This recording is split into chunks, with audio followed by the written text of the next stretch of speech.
आजकल viral infection, flu, बुखार बच्चों को बड़ों को हो रहा है, तो इसकी क्या वजूहात हैं? अचानक किसी को नज़ला ज़ुकाम हो गया, 103, 104 बुखार हो गया और शदीद किस्म का हड्डियों में दर्द, नाक से पतला सा पानी आता रहता है, नाक से छींकें आती हैं, सुबह उठते ही 8-8, 10-10, 15-15 छींकें आती हैं। क्योंकि ये वायरल इन्फेक्शन है, ये एक से दूसरे की तरफ ट्रांसमिट होगा, ये 5 से 7 दिन में ठीक हो जाएगा। इसमें हम मना करते हैं कि आप एंटीबायोटिक ना लें, क्योंकि इनिशियल स्टेज है, बुखार है, तो हम दिस इज़ द टाइम आप उसमें एंटीट्यूसिव मेडिकेशन वगैरह दें, दिस इज़ द टाइम आप उसको साथ साथ में नेबुलाइज वगैरह करें। अस्सलाम वालेकुम नाजरीन, मैं हूं आपका मेज़बान शमसुल हक। आज के प्रोग्राम में हम बात करेंगे कि वायरल इन्फेक्शन, फ्लू या बुखार क्यों होता है, इसकी वजूहात क्या हैं। क्या फ्लू एक फ़र्द से दूसरे फ़र्द को भी लग सकता है? अगर किसी को वायरल इन्फेक्शन, बुखार या फ्लू हो गया है तो इससे बचा कैसे जाए और इसका घरेलू तरीका इलाज क्या है, इस पर बात करने के लिए मेरे साथ मौजूद हैं ENT specialist doctor Tariq Ali Sheikh sahab. आजकल वायरल इन्फेक्शन, फ्लू, बुखार बच्चों को बड़ों को हो रहा है, तो इसकी क्या वजूहात हैं और क्या स्मोक की वजह से भी ये हो सकता है? Thank you so much. बुनियादी तौर पे जैसे अचानक किसी को नज़ला ज़ुकाम हो गया, 103, 104 बुखार हो गया और शदीद किस्म का हड्डियों में दर्द वगैरह है, साथ में खांसी होती है, खुशक है, तो ये टिपिकली जो है ना वायरल इन्फेक्शन है। अच्छा, दूसरा है पेशेंट जिसको अचानक नहीं, वैसे ही ऑन एंड ऑफ नाक से पतला सा पानी आता रहता है, नाक से छींकें आती हैं, सुबह उठते ही 8-8, 10-10, 15-15 छींकें आती हैं, 20-20 छींकें आती रहती हैं। कभी एक साइड नाक की बंद होती है, कभी दूसरी साइड नाक की बंद होती है और खुशबू बदबू महसूस बाज़ों का नहीं होती, तो ये एलर्जी वाले पेशेंट्स हैं। कुछ पेशेंट्स होते हैं जिनको पूरा साल ठीक ठाक थे मगर पॉल्यूटेड माहौल में चले गए थे, पॉल्यूशन वाले माहौल में चले गए थे, तो पॉल्यूशन की वजह से, इन्हेलेशन की वजह से उनको फिर ये छींकें, पानी, केयर आ जाता है, तो ये टिपिकली स्मोक की वजह से हो जाता है। ठीक हो गया। अच्छा, अगर किसी को फ्लू हो गया है घर में या ऑफिस में, अब रहना तो एक ही जगह पे है, तो क्या फ्लू एक से दूसरे शख्स को भी हो सकता है? क्या ये हकीकत है या ये कोई मिथ है? बिल्कुल ठीक है आपने। जो वायरल इन्फेक्शन है उसकी वजह से, जैसे हम स्नीज़ कहते हैं, तो thousands of virus with each sneeze transmit होते हैं एक से दूसरे की तरफ। तभी वो कहा जाता है कि इवन बच्चे हैं जिनको वायरल इन्फेक्शन हो गया हुआ है, तो पानी आता रहता है नाक से पतला सा और साथ में खांसी आना स्टार्ट हो गई है, बच्चा बुखार में है 103, 104 में, तो ये वायरल इन्फेक्शन है बच्चे को। तो ऐसे बच्चों को एटलीस्ट 5 से 7 दिन के लिए अवॉइड करें कि स्कूल ना जाए, क्योंकि ये वायरल इन्फेक्शन है, ये एक से दूसरे की तरफ ट्रांसमिट होगा, ये 5 से 7 दिन में ठीक हो जाएगा, बच्चा बिल्कुल ओके हो जाएगा। या इवन बड़े भी हैं तो वो भी 5 से 7 दिन में, मैक्सिमम 10 डेज़ में उसकी जो लाइसोजेनिक साइकिल है, लाइटिक साइकिल है, वो कंप्लीट हो जाएगी, पेशेंट ठीक हो जाएगा। मगर जो दूसरा घर में बैठा हुआ है या एक ही रूम में जो वायरल इन्फेक्शन वाला दूसरा बच्चा है, जैसे ही उनको ट्रांसमिट होगा तो डेफिनेटली उसको भी होता रहेगा और ये सेटल हो जाएगा। तो ये अगर थर्ड वाले के साथ को एग्जिस्ट करेगा स्लीपिंग के दौरान, तो डेफिनेटली उसको भी होता रहेगा, तो ये फिर ट्रांसमिशन होती रहती है। इस वजह से बच्चे हो गए या बड़े हो गए, हम इसको क्या, आप आइसोलेटेड हो जाएं, आप एक, और दूसरा आप अच्छी तरीके से बाजू वगैरह लेकिन नाक को बंद करें, जिससे स्नीज़ आई तो पास वाले के पास ई ट्रांसमिशन के साथ वायरल ना फैले। इसी तरह फिर हम कहते हैं आप मास्क वगैरह पहन लें, जिससे स्नीजिंग के दौरान साथ वाला जो है ना वो इफ़ेक्ट वगैरह ना हो।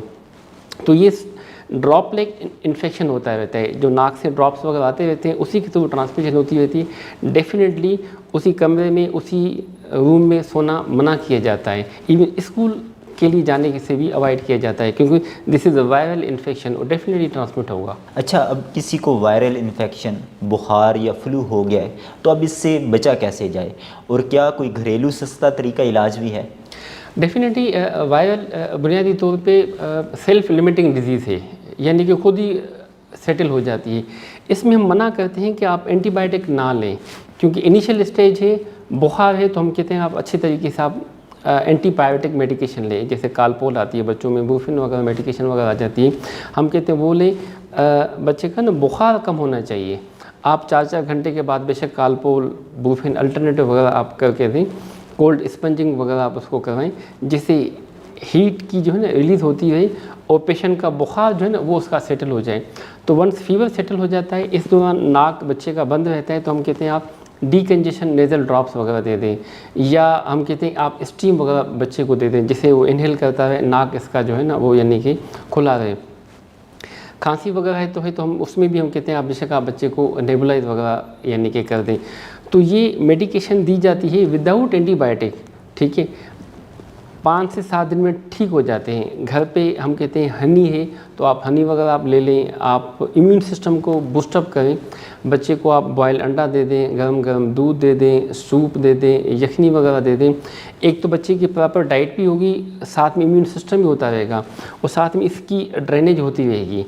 तो मैक्सिमम एंटीबायोटिक यानी कि फीवर के लिए, साथ में एंटीहिस्टामिन वो मेडिकेशन, इन एडिशन जो है decongestion nasal drops, steam inhalation या घर में ह्यूमिडिफायर है वो हम इसे 90% 99% 5 से 7 दिन में, मैक्सिमम 10 डेज़ में सेटल हो जाते हैं, even without antibiotic at all. और घर में ये चीज़ें आप इस्तेमाल करें तो इससे बच्चे बिल्कुल फिट फाट हो जाते हैं।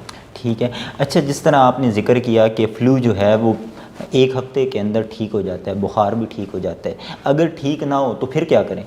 एग्जैक्टली, अगर ये 5 से 7 दिन में 10 डेज में सेटल नहीं होता ना, वो अब जो पेशेंट को कंप्लेन होंगी वो कंप्लेन होगी कि नाक से गाढ़ा रेशा आता रहता है, पीला या बाजू का सबज किस्म का ना रेशा आता रहेगा। अच्छा, इसकी जो खांसी होगी वो खुशक खांसी नहीं होगी, बलगम के साथ खांसी होती रहेगी।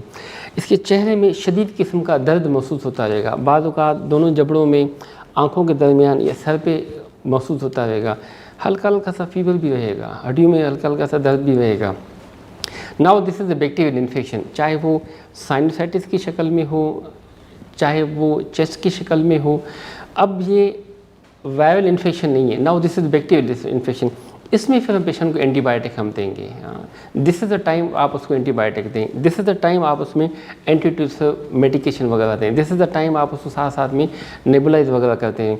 तो ऐसे पेशेंट को फिर हम 1 हफ्ते के लिए या बाजू का 2 हफ्ते के लिए मेडिकेट कर लेते हैं। कुछ पेशेंट में इंजेक्टेबल भी हम एंटीबायोटिक इस्तेमाल कराते हैं, जिससे चेस्ट का इन्फेक्शन क्लियर हो जाए, साइनसिस का बैक्टीरियल इन्फेक्शन वो आपका क्लियर हो जाए, जिससे बच्चा या बड़ा बिल्कुल फिटफाट हो जाते हैं। तो वायरल इन्फेक्शन में एंटीबायोटिक अवॉइड की जाती है, मगर 5 से 7 दिन तक सेटल ना हो इस पेशेंट में फिर हम एंटीबायोटिक साथ में स्टार्ट कर लेते हैं।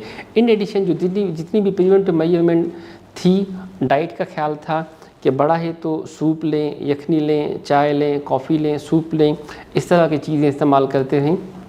साथ में अवॉइड करें कि ठंडा पानी नहीं लेना, बोतल इस्तेमाल नहीं करनी, ऑयली चीज़ें इस्तेमाल नहीं करनी, चटपटे चीज़ें, फास्ट फूड वगैरह इनसे अवॉइड करना है। ये भी साथ साथ में ट्रिगर फैक्टर्स वगैरह होते हैं, इन चीज़ों से अवॉइड किया जाए तो वो बैक्टीरियल इन्फेक्शन बिल्कुल ठीक ठाक हो जाता है। अच्छा, वाकई ठंडा पानी पीने से फ्लू हो जाता है? एग्जैक्टली, देखें, जो पेशेंट एलर्जी वाले पेशेंट हैं, जिनको आए दिन छींकें आती हैं, 8-8, 10-15 छींकें आती हैं, नाक से पतला सा पानी आता रहता है, नाक बंद रहता है ऑन एंड ऑफ, या गला ख़राब वगैरह हो जाता है, ये एलर्जी वाले पेशेंट हैं। उनको देखा जाता है कि जी किस चीज़ से है, आया घर में मिट्टी धूप गर्द गुबार से तो नहीं है, या खुशबू बदबू महसूस से तो नहीं होता, या पिंक वाइट फ्लावर से तो नहीं होता, या आप कोई चीज़ खा पी लेते हैं उसकी वजह से तो नहीं। तो जो ट्रिगर फैक्टर्स होते हैं उससे हम अवॉइड कराते हैं। अगर उसको कोल्ड से है तो हम डेफिनेटली मना करते हैं कि आप ना लें। क्यों? ये आपको एंटीजन के तौर पे पार्ट प्ले करता है। आप इसे एलर्जन से, आपकी बॉडी का ना रिएक्शन आ रहा है, रिएक्शन में एंटीबॉडी पैदा होती है, तो ये एंटीजन एंटीबॉडी आपस में मिलके एक्सचेंज के स्टार्ट हो जाती हैं। तो इस वजह से एलर्जी वाले जो पेशेंट्स हैं, जिनको चाहे ठंडा पानी से हो, चाहे खुशबू से हो, बदबू से हो, या किसी भी चीज़ से हो, हम कहते हैं आप आइडेंटिफाई करें और उससे अवॉइड करें, जिससे 80-90% पेशेंट ठीक हो जाते हैं। बकिया फिर उससे पेशेंट को फिर हम कंजर्वेटिव मेडिकेशन देते हैं। तो एलर्जी वाले पेशेंट्स को अवॉइड करना एलर्जन से, that's utmost important. Doctor Tariq Ali Sheikh sahab, program में शिरकत के लिए आपका बहुत शुक्रिया।